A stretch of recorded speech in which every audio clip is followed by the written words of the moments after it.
El presidente Boric envió este martes su respuesta a la comisión investigadora por la fallida compra de la casa del expresidente Salvador Allende.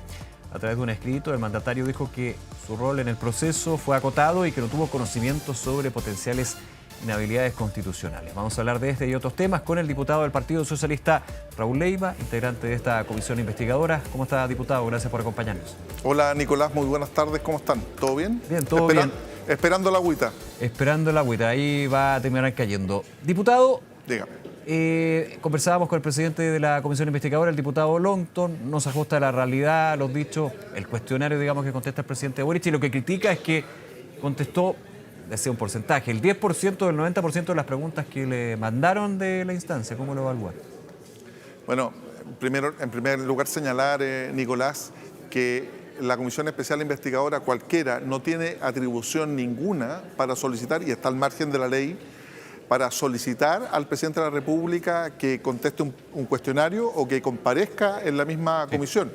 Lo que ha hecho el presidente de la República frente a esta actitud antirreglamentaria, de todas maneras contestar, fíjese usted, elevar el estándar, no estando obligado a hacerlo, el presidente, a mi juicio, de una manera adecuada, eleva el estándar de escrutabilidad que tiene el presidente de la República y contesta. Y la respuesta que entrega el señor presidente le puede gustar o no gustar. Generalmente uno entendería que esa respuesta por parte de la oposición no les agrada, porque además ha sido la conducta contumaz que ha tenido de manera persistente los integrantes de la oposición en esta comisión. Más que establecer los antecedentes, porque hay que recordar, Nicolás, que la fiscalización que tiene la Cámara de Diputados y esta Comisión Especial Investigadora es el mandato respecto de los actos de gobierno. Y efectivamente, en la primera sesión, si mal no recuerdo, compareció la Contralora General de la República, doña Dorothy Pérez. Y lo que plantea la Contralora es que este proceso, este decreto aprobatorio, no tiene ningún viso de inconstitucionalidad o ilegalidad. Ya. Entonces, puede parecer, Nicolás, discúlpeme, como contraintuitivo. Oiga, pero... Ahora, pero yo le complemento eso. Dígame. Yo le complemento eso. Dígame. Lo que se explicaba en su minuto por parte de la oposición, y eso es lo que yo tomo para esta conversación de análisis, sí, es que no estaba en lo incorrecto la Contralora Dorothy Pérez, porque la labor de la Contraloría es hablar sobre el decreto, no así sobre lo que sigue al decreto que crea esta intención de compraventa. Claro, es decir, la Contraloría no va a revisar lo que es la promesa de compraventa, sino el decreto que da origen e inicio a todo este trámite, digamos. Lo que pasa es que uno también, de la misma manera, Nicolás, podría elucubrar o ponerse en la situación de que un decreto supremo que aprueba el primer paso de la compra es tomado razón por la Contraloría General de la República, analizado por todas las divisiones de la Contraloría, y no advirtieron esta inhabilidad. Porque efectivamente, Nicolás, por eso le planteaba que puede ser contraintuitivo. Yeah. Y nuestro partido, particularmente una parlamentaria de nuestro partido, fue cesada en su cargo por el Tribunal Constitucional. Porque lo que existe no es inconstitucionalidad ni ilegalidad, sino que una inhabilidad de una persona, en este caso un parlamentario, conforme al artículo 3º, inciso 3º del artículo 60 de la Constitución, de suscribir un contrato con el Estado. ¿Y qué es lo que nos ha dicho el presidente en esta respuesta? Había consideración de que el Tribunal Constitucional cesó en su cargo, uno puede estar de acuerdo o no con el fallo, pero hay que respetarlo. Y el presidente de la República lo que dice es que no se avisoró ningún vicio de ilegalidad, tal como lo hizo ex post la propia Contralora General de la República, y cuando tomó conocimiento de este potencial problema, o más que potencial, real problema de suscribir un contrato con el Estado, que es lo que hizo el presidente de la República, ordenó detener el proceso de compraventa. Más que problema porque no se puede. Sí se puede. Esa es la diferencia, Nicolás, discúlpeme. Sí. Efectivamente, ese es un contrato ¿por qué se podía entonces? No, es un contrato que no tiene ninguna ilegalidad ni inhabilidad. Ese contrato de compraventa se podría haber desarrollado, sí. ¿Es ilegal? No. Es perfectamente legal. Lo que pasa es que... el contrato va a ir a una acción jurídica que es la compra y la venta, digamos. Porque, si me permite, Nicolás, es un tema más bien jurídico, pero está bien, pues trato de explicarlo. Jurídico. Fíjese usted que el contrato es perfectamente legal, perfectamente legal. Lo que genera una inhabilidad o una sanción constitucional es que una de las partes que suscriba ese contrato sea un parlamentario de la República. Y por eso se sanciona por el Tribunal Constitucional ante un requerimiento. El artículo 60 de la Constitución cesa en el cargo. Entonces, ¿qué es lo que le quiero decir? La propia Contralora estableció que este acto de gobierno no tenía vicios de legalidad constitucional. El decreto, sin perjuicio, Nicolás, de que efectivamente hay un reproche político complejo, respecto del cual el presidente de la República se hace cargo. Vale decir, se pone término, se pide la renuncia a la responsable política, que es la ministra de Bienes Nacionales, que lleva adelante ese proceso. No solo eso, se instruyen sumarios administrativos para establecer la responsabilidad que existe, porque lo que es un hecho evidente, sin perjuicio del nivel de sanción que exista respecto de la suscripción de ese contrato, que es la inhabilidad de una senadora en ejercicio, eso no se advirtió de una manera adecuada y por eso son los procesos administrativos correspondientes y también el cese de una ministra. Diputado, ya que me lleva a este fondo que es importante, sí. Bueno, y más que importante, es clave, digamos, en toda esta polémica. Recordemos a quienes nos ven, no se concreta la compra, la venta. No, el presidente la detiene cuando se advierte ese tema y no sigue adelante ni la compra-venta de la casa del presidente Allende ni el presidente Elwin. Déjeme agregarle un punto. Dígame. Se detiene cuando se hace público a través de medios de prensa. O sea, yo estoy haciendo un tema hipotético. Si esto hubiera seguido, no sabemos, esto ya es ficción, pero porque se reveló a nivel público. Pero siguiendo la ficción que usted plantea, Nicolás, muy bien, imagínese que este proceso hubiera seguido adelante. ¿Ya? Existían dos tesis desde el punto de vista del derecho administrativo, que faltaba aún otro decreto que aprobara la compraventa y no se verificó. Claro. ¿Qué es lo que hizo la...? Imagínese usted, como bien plantea Nicolás, que hubiera pasado 6 meses y esta compraventa ya se hubiera inscrito en el Conservador de Bienes Raíces a nombre del Ministerio de Bienes Nacionales. También podría haberse declarado la inhabilidad, por cierto, porque suscribió un contrato... Sí.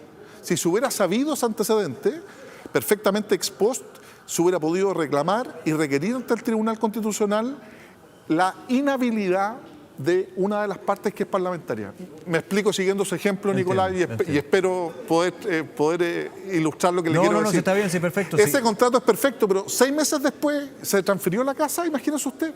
Igual el Tribunal Constitucional, de saberse esa inhabilidad, no hubiera declarado la ilegalidad del contrato ni la transferencia, porque eso es perfectamente legal. Más sí la inhabilidad constitucional de una de las partes, que en este caso era la senadora. Porque yo lo que le quiero plantear, No, pero yo Nicolás, entiendo el punto, perdón, y un segundito. Entiendo el punto que usted le da, y esto es jurídico, así que qué bueno que hablemos en esa línea, y después lo vaya a político, evidentemente, que es otra historia.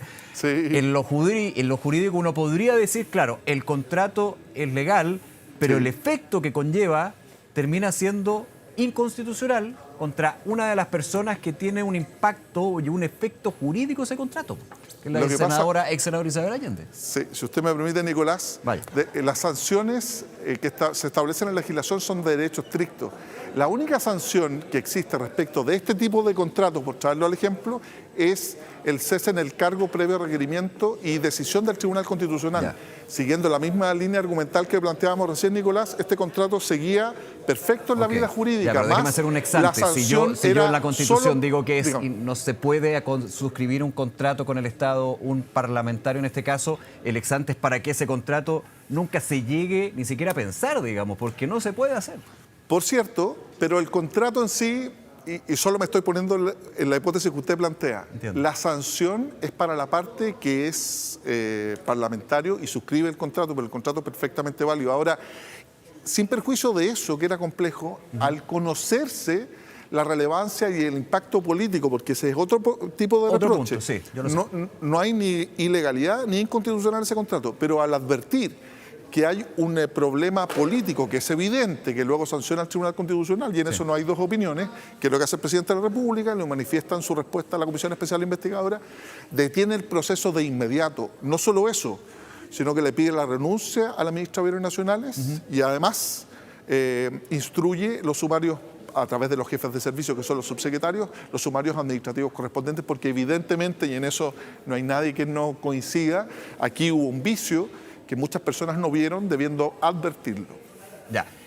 Ahora, esto en lo político es lo que menciona, por ejemplo, el presidente de la Comisión Investigadora, el diputado Lonton, de tantas personas que, por error, por equivocación o negligencia, yo no lo sé, siguen ahí, digamos. O por lo menos no había un reproche, no se sabe si hay un reproche político más que jurídico. Voy a lo político, lo jurídico. Claro, porque el problema, Nicolás, es cuál es el reproche o la instancia de reproche que usted señala.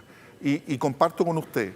que esto desde el punto de vista administrativo, en cada uno de los servicios de origen donde se desarrollan estos contratos, hay sendos sumarios administrativos y hay otras personas que a mi juicio de una manera poco adecuada presentaron su renuncia antes de la instrucción de los sumarios administrativos. Y además se pide la renuncia de aquellas personas que participan en el desarrollo, porque sin lugar a dudas, Nicolás, y en esto hay que coincidir, que esto es un acto no irregular, pero que sí, desde el punto de vista político, tiene implicancias muy complejas. Esto, Nicolás, si usted me permite, trato de resumirlo en esta entrevista que es más bien breve, pero hemos destinado, no sé si 8 sesiones de la Comisión Especial Investigadora justamente a analizar este tema. Y lo que se pretende en la comisión, a mi juicio de una manera inadecuada, no es fiscalizar los actos de gobierno, sino que, como siempre pasa en las comisiones especiales investigadoras, y eso requiere una regulación y es problema del Congreso Nacional y de esta corporación en particular, siempre sacar un dividendo político de alguna eventual irregularidad o alguna situación que no se condice con política, que es lo que persigue la comisión investigadora, porque ya llevarlo a sedes judiciales, entregar la información al Ministerio Público. Pero lo importante de eso, además, Nicolás, y qué bueno que usted le plantee, es que nadie está por sobre la ley. Y además de la sanción del Tribunal Constitucional, que además establece el cese del cargo de la senadora Allende, esto sigue una investigación y se han puesto los antecedentes a disposición y el gobierno es el primero en colaborar para poder despejar cualquier tipo de reproche penal, porque lo que sí me parece importante señalar y destacar es que el Ministerio Público también inició una investigación para descartar cualquier eventual irregularidad del punto o reproche penal respecto de esta operación, y en eso hay que dejar que la Fiscalía siga su trabajo. De todas maneras. Diputado Leiva, en los minutos que nos quedan lo llevo a otro tema del día. Justamente en la Cámara de Diputadas y Diputados se anuncia esta investigación, cruce de información, datos para funcionarios de la Cámara, de la Corporación, también así parlamentarios sobre el tema licencias médicas, viaje. Su opinión general respecto a lo que fue el anuncio del presidente de la Corporación. Bueno, participé de la reunión de comités, que es donde se reúnen todas las jefaturas de bancada de cada uno de los partidos políticos, y se le entregó un apoyo total e irrestricto al presidente de la corporación, al diputado Castro, para investigar estos hechos, que tiene 3 líneas de acción distintas. Primero, establecer este cruce que ha sucedido ya en otras entidades, en el Ejecutivo y también en el Poder Judicial, respecto de aquellos funcionarios de la corporación que teniendo licencia médica salieron del país, desvirtuando el objeto de la licencia. En segundo lugar, también respecto de los asesores parlamentarios, que son funcionarios de la corporación, contratados por el Congreso Nacional, que también es un tema que hay que analizar y que también están sujetos al contrato de trabajo. Y un tercer tema y una tercera arista, que es mucho más compleja, porque es escrutable no del punto de vista normativo, porque los parlamentarios, las diputadas, diputados, senadores o senadoras, no tienen un contrato de trabajo. Claro. Sin embargo, no se le puede hacer un sumario administrativo, digamos. Claro, pero el reproche sí es político y es importante la señal que está entregando la Cámara de Diputados en orden a que aquellos parlamentarios o parlamentarias, esperamos que no, que hayan hecho uso de una licencia médica para salir del país de vacaciones, requieren el reproche político, no solo de la corporación, sino también de la ciudadanía. Y la muestra de transparencia y claridad que ha manifestado el presidente de la corporación va en esa línea. Diputado, dígame. Perdón, y si se diera el caso, me quedo con diputados, diputadas, y yo estoy igual que usted y se lo mencionaba también al diputado Longton, ojalá que no, ojalá no existieran estos casos. Dios quiera que no, fíjate, porque al final se emporca el propio nido y a veces la ciudadanía no distingue entre un buen o mal diputado, disculpe que se lo diga. Estoy de acuerdo, pero se llega a ver, lo pongo condicional, ya a la espera del proceso, más allá, y no tienen sumario administrativo y todo este tema, más allá de la Comisión de Ética, ¿cuál podría ser eventualmente un reproche político? No solo político, ojo con eso, porque lo planteé también en la reunión de comités y que es importante tenerlo claro y por eso lo grave. Un tema es el reproche político, que la ciudadanía lo plantee o la misma corporación. Tampoco quiero que los tengan en la plaza pública, piedrazos, eso no, pero no se debe. Pero lo que pasa es que la sanción tiene que ser ejemplar. Eso sí. Porque la ciudadanía, mire, ser diputado es un tremendo privilegio, Nicolás, y aquí se trata de hacer la pega y hacerla bien. Uno no con eso dice que no todos no puedan eventualmente cometer un error. Es cierto, es humano. Pero en este caso en particular, un parlamentario que haga uso de una licencia médica para tomarse vacaciones y por consiguiente eludir su responsabilidad en el Congreso Nacional. Y además, como está con licencia médica, no se le aplican las sanciones o eventualmente las multas por no asistir. Se aprovecha esa circunstancia, es algo doblemente gravísimo. Que va a tener un reproche interno, por cierto, la Comisión de Ética deberá aplicar. Las sanciones hoy día pueden llegar hasta el 50% de la dieta. Pero además, si usted me permite, este es un tema que eventualmente, y por eso se lo hacía ver al presidente, se debe, si es un hecho que reviste caracteres de delito, denunciar al Ministerio Público. Porque si efectivamente esa persona percibió recursos del Estado o defraudó con la licencia médica, también comete un delito y tenemos la obligación de denunciarlo. Por eso es un tema tan complejo, sí, claro. Distinguiendo entre funcionarios de la Cámara, asesores parlamentarios y parlamentarios. Ahora, y poniéndome el caso, se da un caso y se determina efectivamente que aquí hubo un uso irregular, indebido, doloso o no doloso, pero irregular al fin y al cabo la licencia médica y el viaje. Desde las bancadas, desde los partidos, ¿cuál debería ser a su juicio? Me adelanto, pero para tenerlo clarísimo, esa sanción, finalmente. Expulsión, suspensión, comité de ética, disciplina, por lo bajo, digamos, ¿no? Yo creo primero la Comisión de Ética de nuestro Congreso, de nuestra Cámara, que debería aplicar pero los mismos partidos, las bancadas. Pero las partidas de los tribunales de ética parlamentarios, partidarios y también los tribunales de honor, los tribunales de disciplina de cada uno de los partidos políticos también debieran responder con severidad en la misma proporción, discúlpeme que se lo plantee Nicolás, del impacto que esto pueda tener en la comunidad. Porque hay muchos y de todos los sectores políticos que tratamos o tratan, para no incluirme, pero hacemos el esfuerzo por realizar nuestro trabajo de buena manera.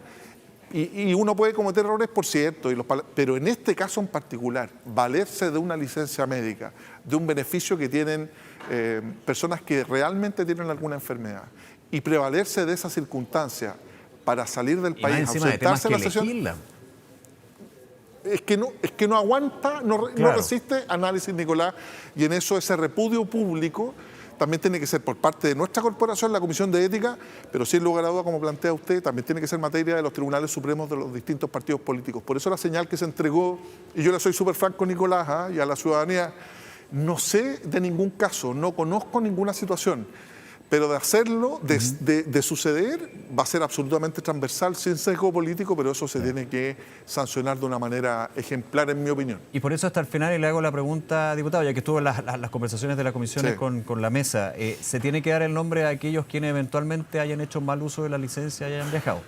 Por cierto. Eso hasta el final, digamos, no... Yo soy de aquellos, especialmente en los parlamentarios, todos los procedimientos de sanción son públicos.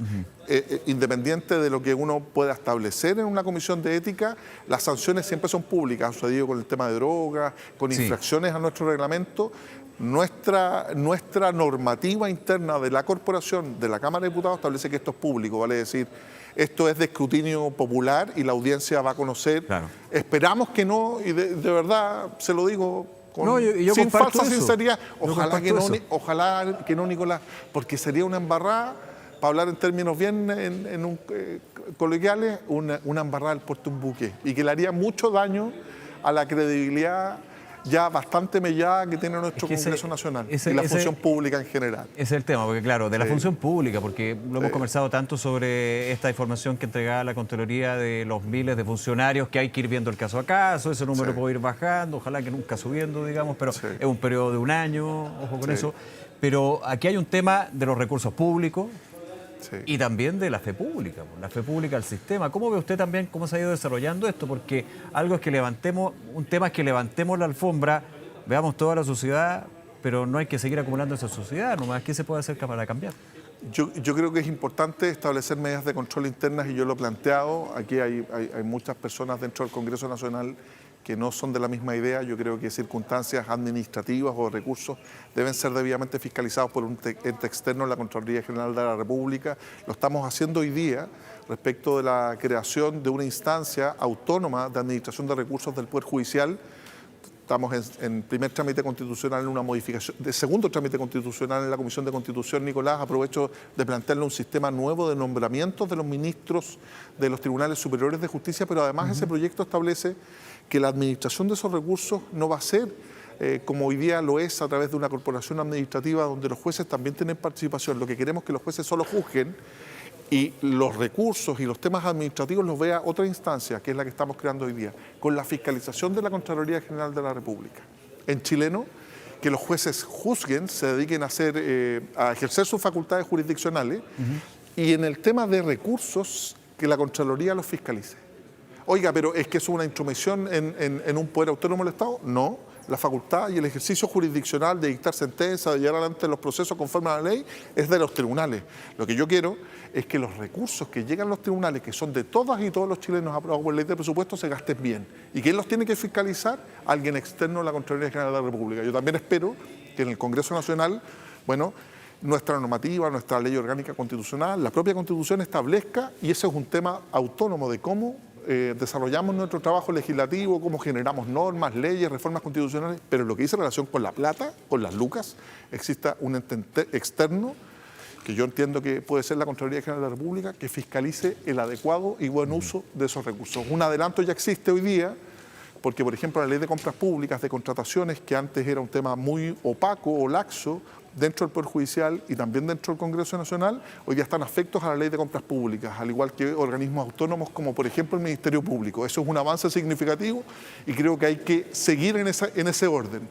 Por eso también somos autores y hemos planteado la necesidad de contar con formas de cumplimiento normativo, con un compliance público, que dentro de cada una de las instituciones públicas exista un ente, un organismo independiente y autónomo que fiscalice el buen uso de los recursos públicos.